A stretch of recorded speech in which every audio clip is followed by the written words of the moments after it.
This morning we have a very serious subject, and one which I think no one can handle in even a few days, let alone a few hours.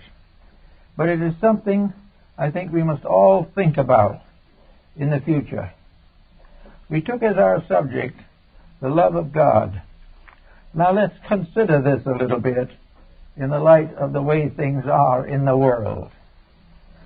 Look around us in the 20th century, and we probably will find one of the most terrible periods in the history of the world. There were others that were bad, but the resources involved were not adequate as they are now. Old wars were not plagued with nuclear weapons or microbic gases and so forth. They were not troubled with aeroplanes and all kinds of devices for terrifying and injuring people. So we have hung up a record. The 20th century is probably the most barbarous century in the history of the world. Now we look back and we see the Greeks fighting the Romans and all that type of thing, or we consider the Crusades, and we begin to feel a little more comfortable. Perhaps we are growing a little. But when we go back and get all the statistics, we're not growing much.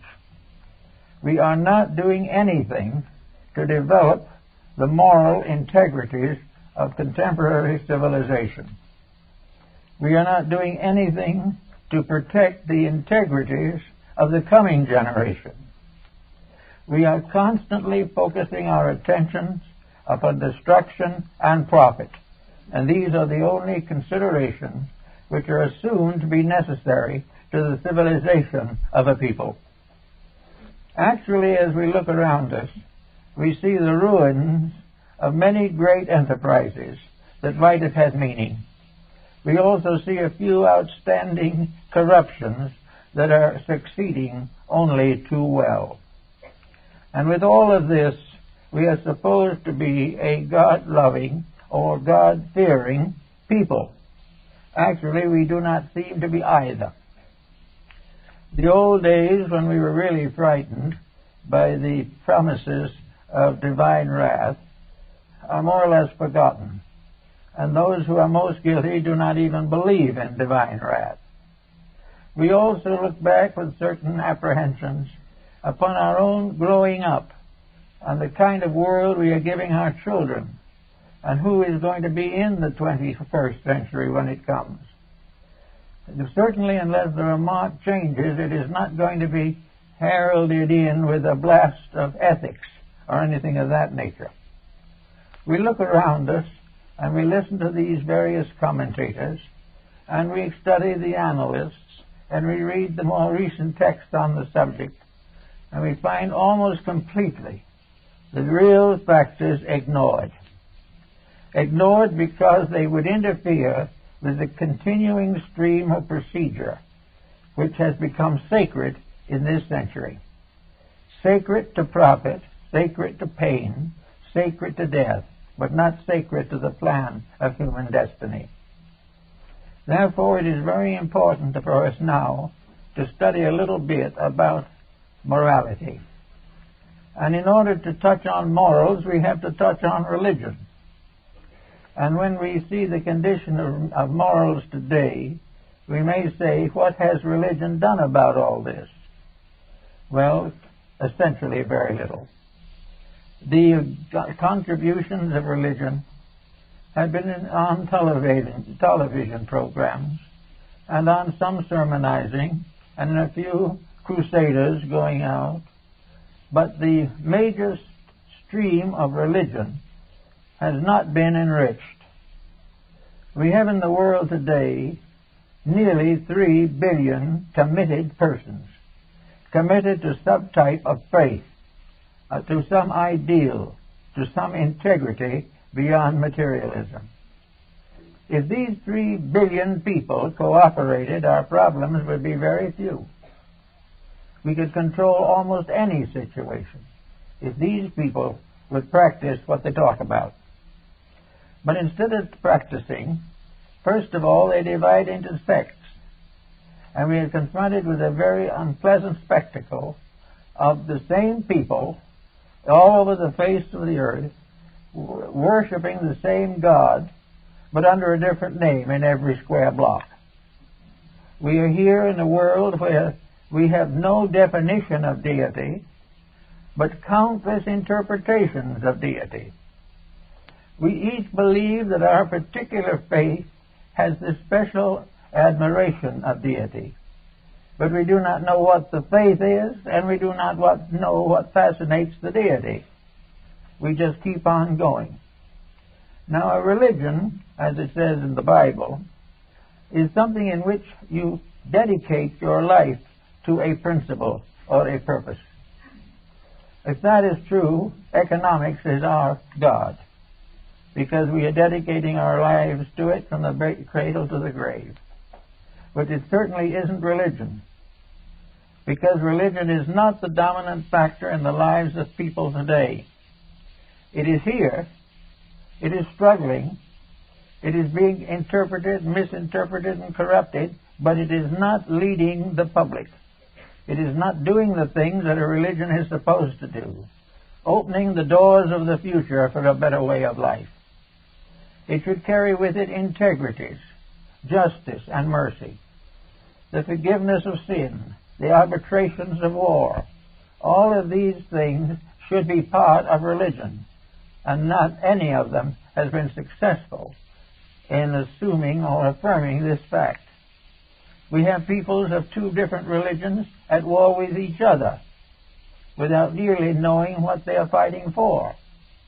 We have great masses of people who have been for years deprived of all religions, breaking through the shells of materialism to seek again a godly way of life.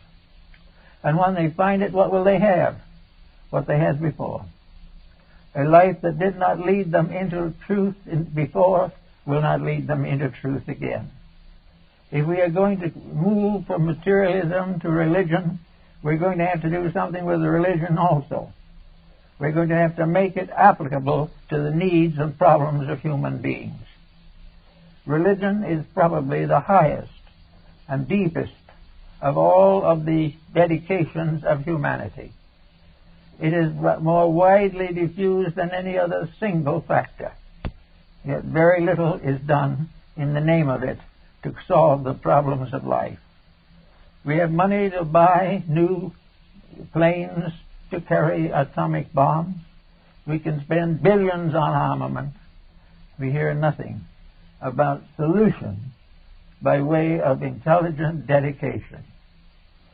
Now, what is religion to us? Religion is faith in something beyond ourselves. Faith is the recognition that there is some purpose beyond barter and exchange for the existence of mankind. If this is true, it has been overlooked. We are now living in a completely secular world with a few religious trimmings. We have a number of beautiful churches. We have some magnificent old cathedrals from the days gone by. We have the ruins of the temples of 100 gods. But these various remains of the past are not casting a long shadow upon our present activities. Where is religion going to come from? Where should we expect to find it? There has been very little record of direct contact with the divine power. Such records as we have are mostly contained in the scriptural writings of mankind. From these writings we gain a certain pragmatic understanding of certain of the forces of nature.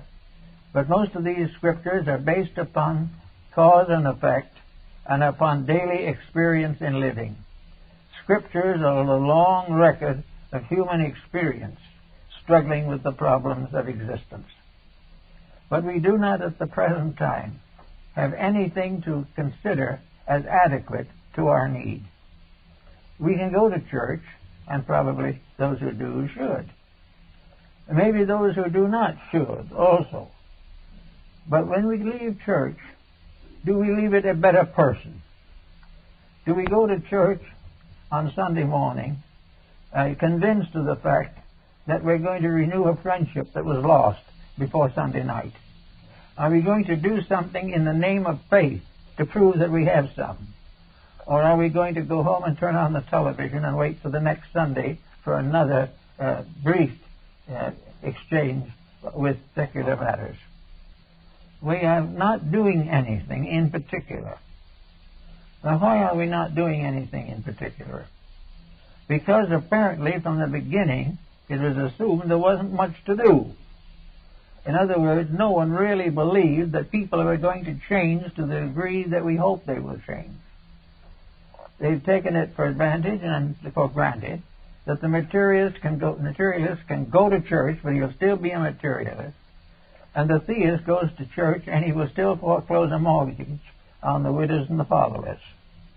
There is no way, apparently, in which we can expect religion to compete with business, with the hard problems of profit, of that last dollar we can get out of somebody. And yet here we are, a civilization that has been building and working for thousands of years to create a better way of life.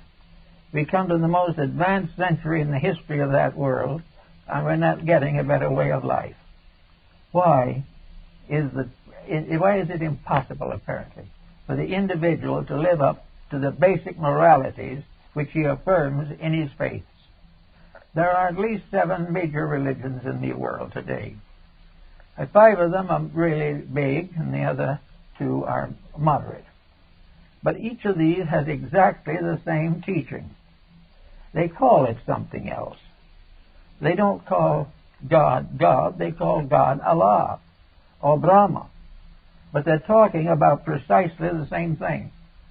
And they're talking about it to the degree that this God, under another name, teaches the same morality, the same ethics, the same idealism.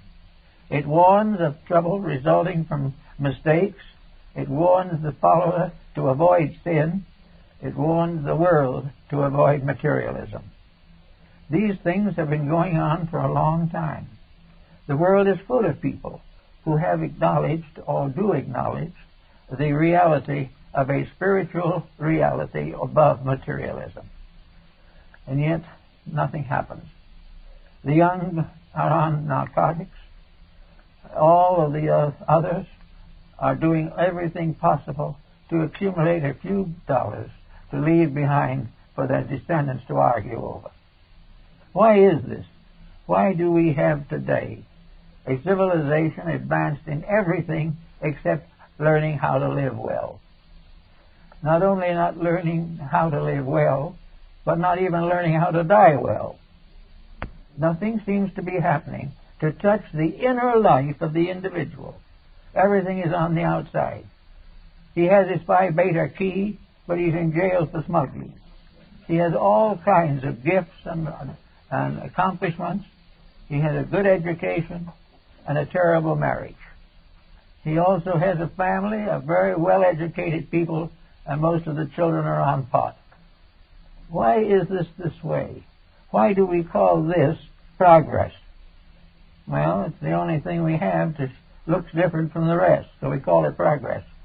But it is nothing but bad matters getting worse. So what do we do about all this? We have to go back again to what we're talking about, God. Now, God to the average person is a very abstruse and abstract and very subtle factor in our existence. Many people have heard about it from their ancestors. Some have heard about it from a great television evangelist. Most of those who have contacted it are leery because of the economic pressures that are now being passed off as religion. So we have no real sources for faith. And we have no real contemporary institutions. Now, supposing we consider these church seminaries that we do have. Those seminaries have been here for a long time. Are they doing something? Have they made a step forward? Or as seminarians, have they simply graduated a few more preachers? I was in Chicago at one time when one of the great football games was being played. This game was between a parochial college and a secular college. It was a tremendous fight. I was in the same hotel with the parochial crew or team and all of its assistants. In the course of the 3 or 4 days they were there, they got a bill from the hotel. The kids got a bill from the hotel for over $300,000 worth of damage. And on the Sunday morning, several of them were arrested on a raid when they were filching boxes of cigars from the lobby. This was education, and it's still going that way. What is wrong? Why do we not learn something from the past? Why do we not at least learn something from our own ancestors back 2 or 3 generations, who were more worthwhile in most cases than we are today? They may not have been so brilliant. They may have had to work hard with their hands. They may have had to raise their children in the country on farms. But there was still in them a certain humanity which is gradually disappearing. Humanity now is a covering. It is a case that you put on, but underneath it there's no real humanity. Because humanity is reaching out to help those who need. Humanity is sparing lives and not taking them. Humanity is giving opportunity, not destroying it. And humanity is to make the best use of resources, not waste them on vicious and destructive things. So we need to get a new understanding of God. We've got to get a God that gets out of all these buildings and gets into us where it belongs. Each of us lives because of a divine spark within us. We were born with this spark, and no matter what we do, it will be there till we die. But for the most part, it will not waken during our lifetime. It will remain as it was, the potential of humanity. Now we have this problem in very sure and certain faces today. We have got to do something to find the way to the development of a different form of faith for the 21st century, or we'll be nowhere at all. One thing that may happen that could help would be the gradual breaking down of sectarian boundaries. But even these will die hard. The individual is proud of his orthodoxy rather than of his ethics. He is very happy to belong to a certain thing and glad that he doesn't belong to something else. All of this is foolishness. All of this is part of an old superstition that should have died in the 15th century, along with the various inquisitions that disfigured that period. What we want now to recognize is a way of changing our approach to religion. Now, if you've traveled, and I have traveled partly, at least, reasonably, you will find scattered about the surface of the earth some of those beautiful buildings that man has ever devised. The great Comacene builders and the cathedral builders of Europe have left us works of dazzling beauty, works of splendor, works of tremendous integrity, and with great symbolic meanings. And who is in them? I've been in many of them. Mostly there's someone in there raising some funds. That's all. Sure, the Mass will be shown. But this great building stands for a great principle. It towers above the trade hall, and it towers above the secular city. And it is the wonder of that community. And people come from all over the world to see it. But what does it do? What is it giving to tomorrow? Some of the most beautiful churches in Europe were bombed out during World War I or II. Others are practically deserted. Some are closed, some are condemned, and some have been changed into stables and storehouses.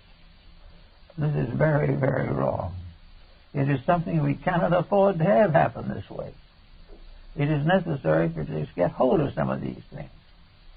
Now, what might make a mother or a parent a little concerned over all this? Possibly wayward child. But at the same time, the wayward child is probably worrying over the waywardness of its own parents. There is no integrity here that is there. There are good parents, but there are many who have no more interest in being good parents than they have in being good citizens. They're there for what there is in it, and the sooner the quicker. So we have to find some common denominator. And we like to take a thought now. What is the Chinese concept of this unit of society? And the answer is the home. The home is where morals are built and where morals die. Homes are where unity rules supreme and diversity eats away all that is valuable. Homes are something that are kept not for a generation, but for many generations. In the old palace home of Confucius in China, there are the moral tablets of 50 generations, all preserved, because they represent a great stream of moral force. Confucius is not recognized as a great scholar primarily, although he was loved for his scholarship. He was admired for being a good human being, one who really tried to live the principles that were just and right. And so everywhere, the home basically is the unit. As Confucius says, so goes the home, so goes the empire. So that the beginning of religion in the modern world is not in the church, but in the home. If it's not in the home, no church can make up the difference. Nothing can meet the vacancy left by a faithless family. It is something that belongs to a world bigger than ours. It is the right of every child who comes into this world to know the comfort, the security, the consolation of faith. Without this, what does he have? What can he do? He can go out into a world of shysterism and sink with it. Or he can try to behave and be a martyr for those who do not understand him. So the beginning is of the home. And where then does the teaching come from? The parents, the grandparents, the great-grandparents, and remotely from the Son of Heaven himself. Actually, therefore, the parental pattern is probably the most perfect pattern of religion. It is not something that is simply creedal. And as time goes on, creedalism will probably diminish. We now use keeping creeds alive when they do nothing but kill each other. Therefore, there will probably be greater and greater personal emphasis upon the religious content in daily life. We can expect the 21st century, therefore, to emphasize the importance of the home and of the family as a source of unity and strength. We know that Mencius followed this same idea, and that the mother of Mencius, to protect him, made several moves and changes in her life pattern just to make sure that the boy was always in the presence of the best. The proper thing for us to think perhaps a little about, instead of what reform school to put these children in, to get hold of them and give them the light and truth that they need. I know some parents who have tried it, and it has worked wonders, and it produced one or two miracles. It converted a few parents, which was something in itself. That they should decide, as they made better children, they would become better selves. And then our whole problem of religion. God is therefore another name for the integrity of life. It has something that has to do with the light, shining light of a reality, of something that pays off in plus instead of in minus. And we find that in the old religious writings, the deities were mostly borrowed from world heroes. In the very old times, the God was nothing but a glorification of Louis XVI. He was simply deceased ancestor who made good. They built an ornament for him in the form of an altar and kept an offering on it so that he wouldn't get angry at him after he became a ghost. He was a symbol of the family. And the family in those days was very largely patriarchal. Most of the gods of antiquity were men gods. They were gods because they were the heads of clans. They died and remained heads of clans. And the stronger ones got better. In Egypt, some of these clans grew, others disappeared.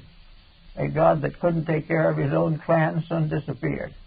But always the deities were the heads of the various social structures and were constantly venerated and catered to and memorialized simply because they were former human beings. Now this is true in many religions of the world. And in other religions it is similar, but not quite the same thing, but derives from the same general concept. Namely, that in the beginning, the gods were the heroes. They were the ones who, in one way or another, became great. And in the course of time, this greatness came to be associated with religions. And nearly all of these gods ultimately brought a doctrine which was just exactly what the people wanted, a doctrine that justified what the people wanted to do. And that after these doctrines were established, then the problem was to perpetuate them. And in the perpetuating of them, we find this strange motley crew that we have today. The whole world divided into a checkerboard of beliefs, a little here and a little there. These beliefs in substance much alike, but each with certain prejudices, certain commitments, and certain intensities of believing, and very few realizing that from the beginning on, the whole theory was encompassed with one wall, and that all of these various religions are actually aspects of the same thing. Out of this past conflict, there has been very little new added for the last 2,000 or 3,000 years. Therefore, we say that if you worship Allah, you really have to go on a holy war against Brahma. Or if you believe in Moses, you have to go into a holy war against Zoroaster. All of these names become frightfully important. The fact that they all taught the same thing, and that we're not doing the thing that any of them taught, doesn't seem to bother anyone. It just doesn't seem to annoy. Zoroaster died with an assassin's dagger in his back. Muhammad was poisoned. These things happen to all these teachers. But for some mysterious reason that is hard to explain, names make differences when names are only problems in language. Therefore, 90% of the names given to deities interchangeably now are derived from language roots. The same thing in the familiar language of a people. Instead of talking about the 72 gods, we are talking about the 72 names of one God. It's rather important to discover this, because if we do this, we will begin to recognize the possibility that we can outgrow religious provincialism, that we can get over this blessed problem of how to remain noble and belong to the church. Actually, it doesn't make much difference which one of the churches you belong to. It's very difficult for the average person to remain noble in any of them, because he does not bring them into his life. There's something out there on Sundays, but they're not something that's there when he finds he can add a few dollars dishonestly to something he is selling or buying. This is the problem we have to figure. But always considering the fact that the deity is a family, that the various aspects of the family's beliefs are in the names of these various religious deities. We can say to ourselves, if they're all the same except for the names, why do we make so much difference out of them? Well, we make difference out of them because it is profitable. It is very profitable. It helps somebody to get an extra dime. It does something to get hold of something better from one person and take it away and give it to someone else. These differences of names have no essential value. But if you say honesty and list all the individuals who are honest, the names don't amount to anything. But if you pay no attention to honesty and list them all, most of them will be dishonest. It's one of these problems that we all face, and we have to face every day. So, here's a thought. Supposing we do what some have thought would be a nice idea. Restore the idea of the home as family.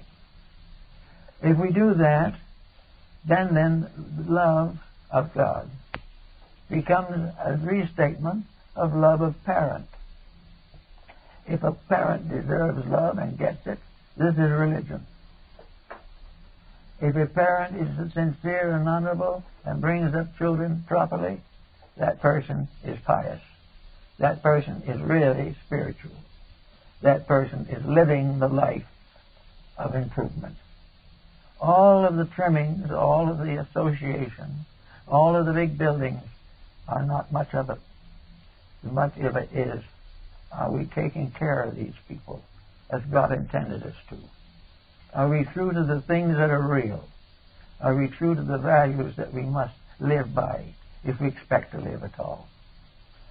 Now, as we notice also, the majority of these ancient deities, practically all of them, are male.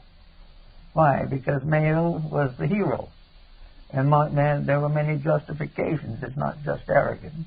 The male had to be the protector. The father of the house has value as well as the mother. It is the duty of the father to protect the house, and it is the duty of the mother to enlighten the children.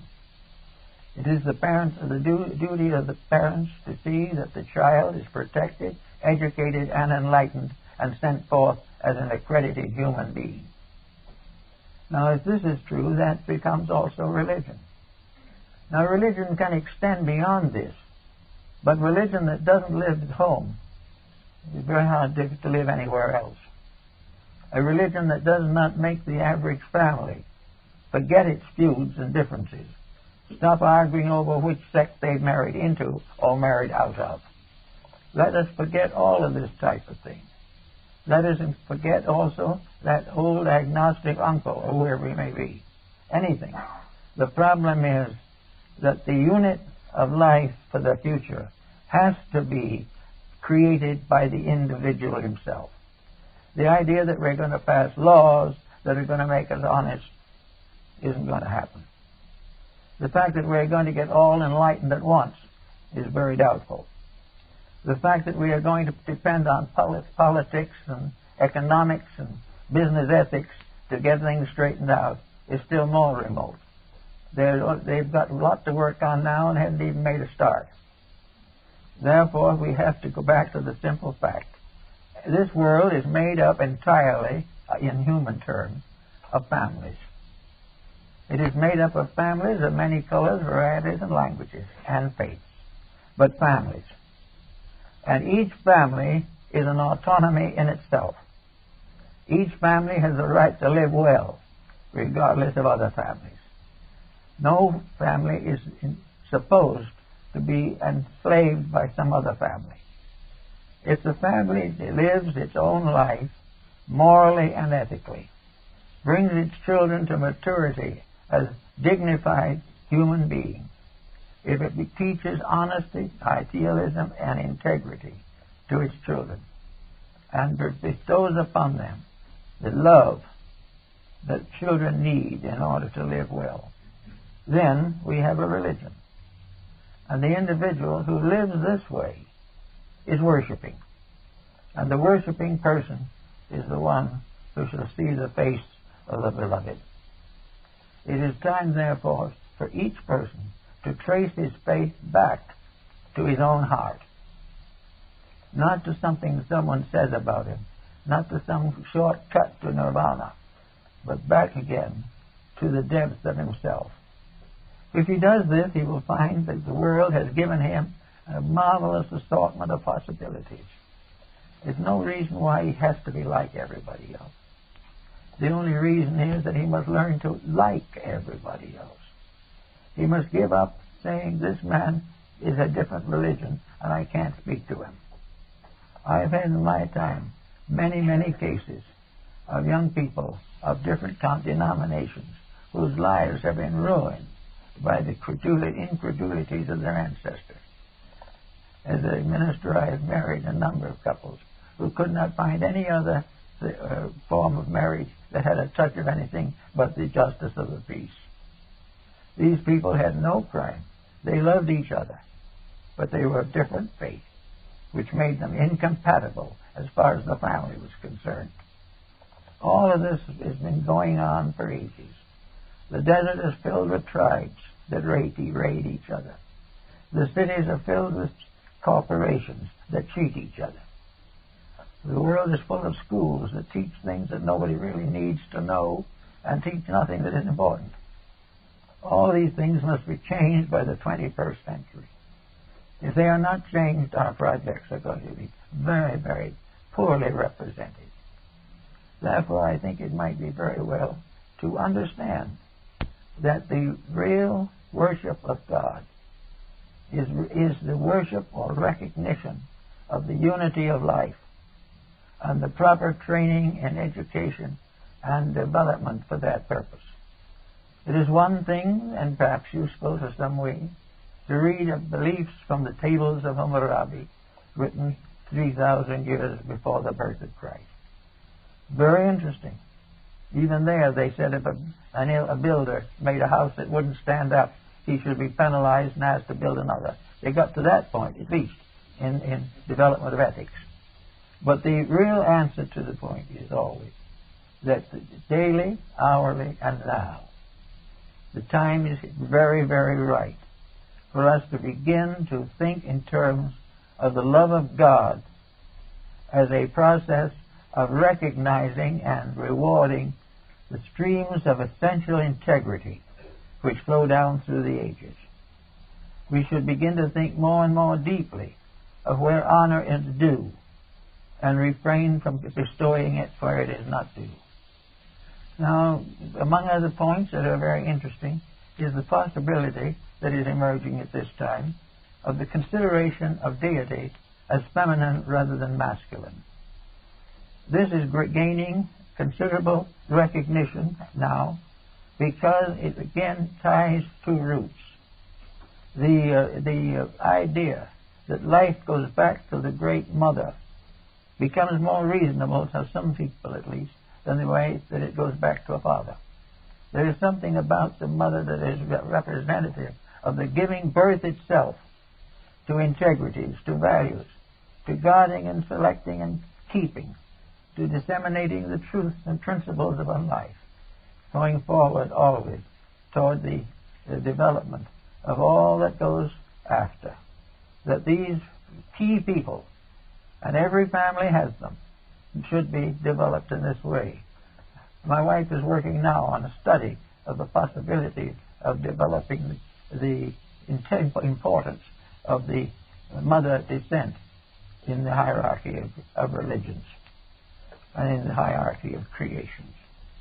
But regardless of how we approach it, the fact remains very definite that with the new century coming, we've got to do something about it, or our civilization will simply exterminate each other. We now are approaching gradually two forms of extermination. One is through the development of destructive armament, which cannot be prevented from working havoc.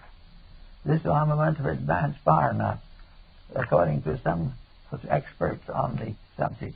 It is conceivable that a bomb can be invented, put together, or imagined one way or another. One bomb that will destroy all of civilization. Now, we certainly hope it won't happen.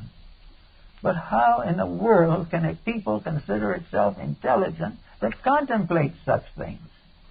Where can we find a person in his right mind who would want to advance any project which meant infinite destruction, misery, and death?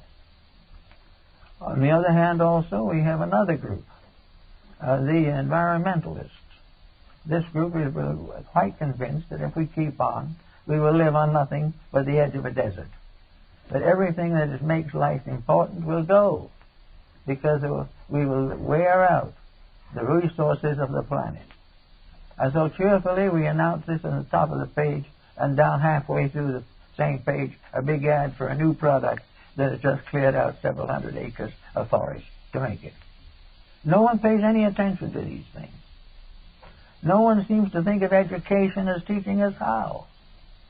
Why does education not teach young people how to think through the facts of their own existence? Why do we drift along on the surface of something? We're not getting anywhere.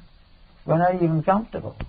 Every so often we have a new epidemic or a new terror arises among us for which we have no solution.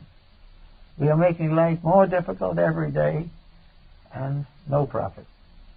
And yet no one seems to be taking this matter seriously. You can read pages and pages and pages of congressional reports here, or something from the British Parliament, or something from the French House of Deputies. All these things, all of them pointing out the need for something important, but all of them passing into the lost and found department and left there. Why is it that we're coming into the new age, the new generation, that we do not think more about God?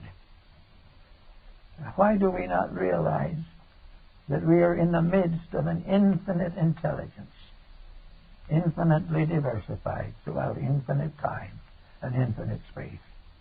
The nature of this we do not understand and may never understand. But through its symbolisms, we begin to understand the reason for existence, the reason to make our existence better, and to realize that the power of this eternal principle is passed on generation after generation through the families, nations, and races that inhabit the planet. That we are here in the presence of tremendous opportunities, tremendous values, infinite responsibilities, but we are here to do something besides watch television after 10 o'clock at night. We are here to do something with life. We are perfectly entitled to have an occasional baseball game if we want it, but we also have the right and proper to do a little serious thinking once in a while. We are all the worse for not thinking, every one of us, and yet we do not desire to think, because think, as one man told me, would ruin his life. If he thought, he couldn't do what he pleased. As long as he doesn't think, he can make the mistakes that he enjoys. Of course, he doesn't think what the final mistake is going to do to him, and it always does. There is no one that gets away with any of this, and yet in youth they think they can. It's like the individual with the present problem of narcotics. Here is a world of crime serviced by many nations and by persons of every age to help to kill off humanity. Is this the best we can do? Is this the reason why we have had great opportunities? Is this why we have been given wisdom? We have been given understanding and insight? Is it all in order that we can simply eat ourselves to death or drink ourselves into a coma? Why do we have to think it this way? Why not face into it really the way it is and admit that if we're going to make the next century any better than this century was, we're going to have to do something about it that's worth doing, or it never will be. We cannot continue the way we are at the present time. We've got to go on to a higher level. And as the book says, it's got to begin with me. It has to begin with us. It has to begin with a parent who is perfectly willing to let the child go out anytime and anywhere. It's got to go out and do as it pleases, because if it fusses, it'll annoy the parent. In our days, parents weren't annoyed that way. They had a rather quick way of annoying the child instead. And the child generally stayed annoyed for a few hours. And maybe be several days before it would try another experiment. Here, no one bothers, because it gives the parent a headache. And they would tell the child to go out and do as it pleases, and they'll settle back with a couple of aspirin tablets. This is the way things are going. Why? Because for one reason, the world is being made more and more unattractive to thoughtful people. The world is no longer a great source of inspiration, a so great source of hope. The God that we have in the atmosphere around us now is a God of fuss and fuzz, things that do not much mean, do not have any essential significance. And yet over it all, in it all, above it all, is a living, eternal power, the power that we call God. God is this infinite power, and it is a power that is intelligent. It produces from itself every art and science that we know. It produces every theory and every attitude that we hold. It is the source of our good and the source of our corruption. It is a tremendous potential that is given to us to do something with. We are here to take the power of God within ourselves and use it to build a world where human beings can live like gods in peace together. This is something we've got to try to work for. This is something we must try to build into our consciousness. So that actually, love of God is actually love of law and order, love of truth, love of beauty, of patience, of kindness, of forgiveness, of peace. These are the things that belong to love of God. And every time we say we love God, it must mean that we are defending the great truths of life by which we will gradually come to a great destiny. Now the 21st century is another opportunity. If we treat it as badly as we did the 20th century, there's some question of how long we're going to last. And yet, the Homo sapiens erectus, human being, regards himself as the noblest of all creations. He is the kingpin of everything that nature has produced. He is the soul of greatness. But he doesn't do anything to prove it. He just goes on being great with a stupid superiority atmosphere. But he's not doing the works of greatness. He is not finding solutions to these arguments between countries. He is not finding solutions to the problems of life. He is not recommending strongly and firmly that all these nations obey their own laws and obey their own religions. The religion of the world is, let there be peace. And the religion of the world is, of the Lord loveth those that keep the law. These laws are not obscure. There's nothing mysterious about them. The early church found them out. St. Francis de Assisi applied them. St. Thomas Aquinas was a great exponent of them. These laws are simply integrity. They are keeping the rules of human relationships. They are doing unto others as we would have them do to us. They are actually only a great code of the proper use of an eternal energy potential. As long as we use this wisely, we will keep on building futures. If we disobey these rules and corrupt the substantive nature around us, then we destroy ourselves. And when we destroy ourselves, it will not be because that we were overcome by the Philistines. It will be simply that we were overcome by the lassitude, latitude, and indifference of our own natures. Therefore, it seems we should start worshiping God. Worshiping God may be with a nice little prayer each day. It will do no harm. A prayer would certainly be appropriate where there are children. Otherwise, a silent meditation. And then to put on a kind of garment of chivalry, maybe a little like Don Quixote de la Mancha, and go out to do our job of lancing the windmills. let us go out and find something that needs doing, something where injustice has been done, something where thoughtlessness has taken over. We will come face to face with an opportunity to do something for others instead of forever for ourselves. And in that moment, when with unselfishness we make a sacrifice for the good of a person, stranger or friend, former enemy or former friend, in that moment we worship. And until then, we do not know the true God. For the God that is the God we love is our own love for God. And the love of God begins in ourselves, in the recognition that within our own natures is something that has come to us from eternity. The power to do good, the power to be right, the power to ease pain, the power to strengthen hopes and ideals, the power to end forever the petty differences and the ambitions of tyrants. And the modern historian can prove to you conclusively that all these tyrants came to a bad end. And why are we so anxious to join them? Perhaps it is because, like Mussolini, we would rather live a few years as a lion than live a long life as a quiet human being doing good.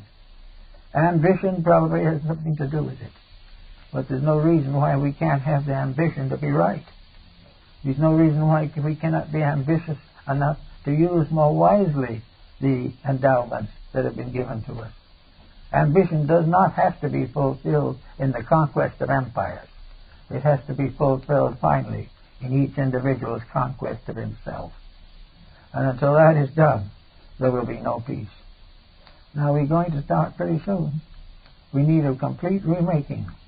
We need to have involved into our educational system a sure and clear statement that we all live from a divine energy, that we have no definition for it actually, that we have no way of understanding it completely, but we know that it is something that rewards good and punishes evil, that it is something that grows and enriches those who serve it and impoverishes those who cross against it in any pursuit of any kind. We can start out with a re-educational theory in which all education is founded upon morality and ethics.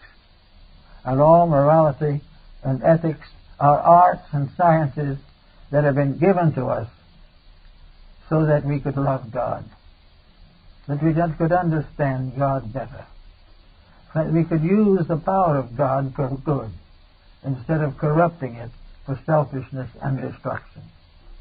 It would be wonderful indeed if we could all dream together that in the 21st century we will end forever the reign of selfishness and put in its place the true democracy of the brotherhood of mankind. Thank you.